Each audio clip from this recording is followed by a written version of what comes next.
In this series of daily devotions, we have been looking at some of the basic questions that sort of undergird the Christian faith. We started by asking, isn't Christianity untrue? And, isn't it just full of boring and irrelevant claims?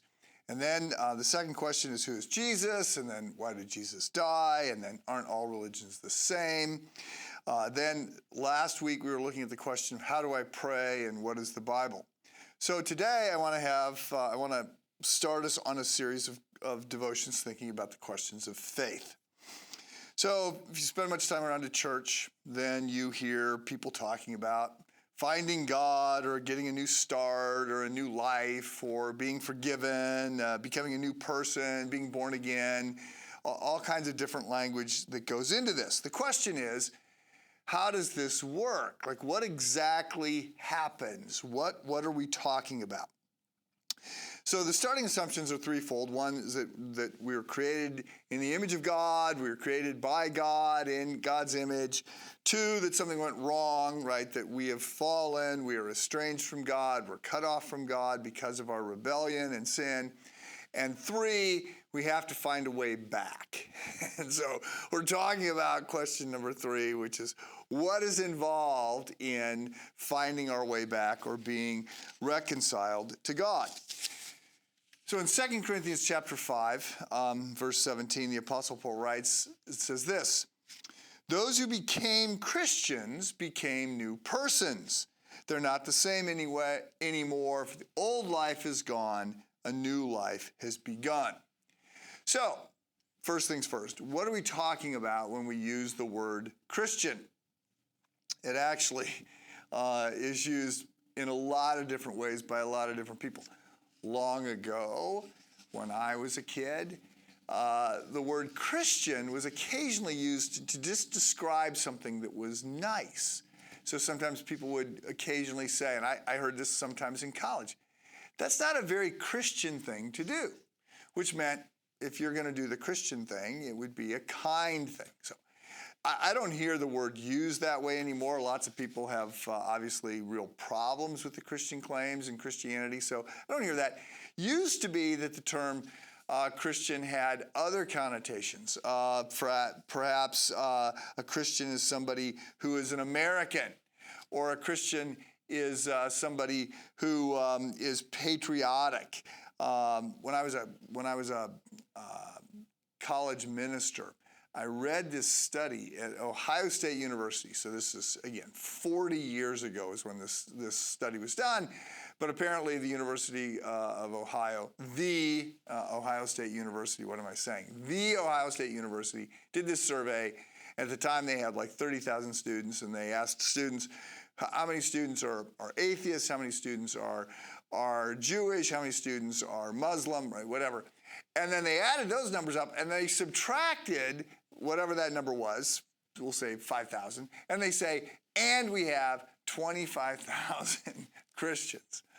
Okay, well, it's been a long time since anyone would do that. The term Christianity is used in a variety of different ways. By the way, some people use the term Christian to describe anybody who goes to a church, but not exactly. Or anybody that believes in God? No, clearly not. By the way, the joke about anybody who goes to church is a Christian, the line that I heard was, going into a church doesn't make you a Christian anymore than going into a garage makes you a car. So, for what it's worth, the term Christian, when it was first used in the first century, described those who believed that Jesus was the Jewish Messiah and had placed their faith in him.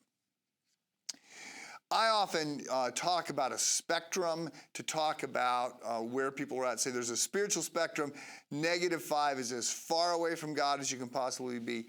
+5 is fully in God's presence, which we're not in this life. And 0 is the point of transition. So we are born, everybody's a spiritual being somewhere on the spectrum. We're born in negative numbers because of sin. We cross over from negative to positive numbers by the work of Christ, by placing our faith in Christ. And at that point, there is this spiritual transaction that takes place. So there's a time when we're not a Christian, and then there is a moment at which point our sin goes to Jesus, his righteousness comes to us, the great exchange occurs, and we become a Christian. Some people are very aware of when that happened. Other people are not. Ruth Billy Graham's wife, both of them have passed away, but I remember hearing, Billy Graham's this famous evangelist calling people to come to faith. She didn't know a time when she did not believe in Jesus. She's grown up in a missionary family. She always believed in Jesus. Other people know the exact moment. They have sort of an Apostle Paul kind of conversion. They know the exact moment in which they crossed over from negative to positive numbers. Other people, and C.S. Lewis writes about this, and I would put myself in this camp. Other people, Lewis says, it's as if they get in a train in Chicago and they're going to Montreal, and they don't know the exact moment that they crossed over from the U.S. into Canada. Maybe they were asleep, maybe whatever it is. I mean, it's an analogy, but he says some people are awake and very aware when they're crossing the border, and others are not. I was in the camp of not being aware. I didn't have any great emotional, spiritual experience, but at some point I realized, oh, I do believe. I do have faith. So we're going to continue this conversation. Have a good day.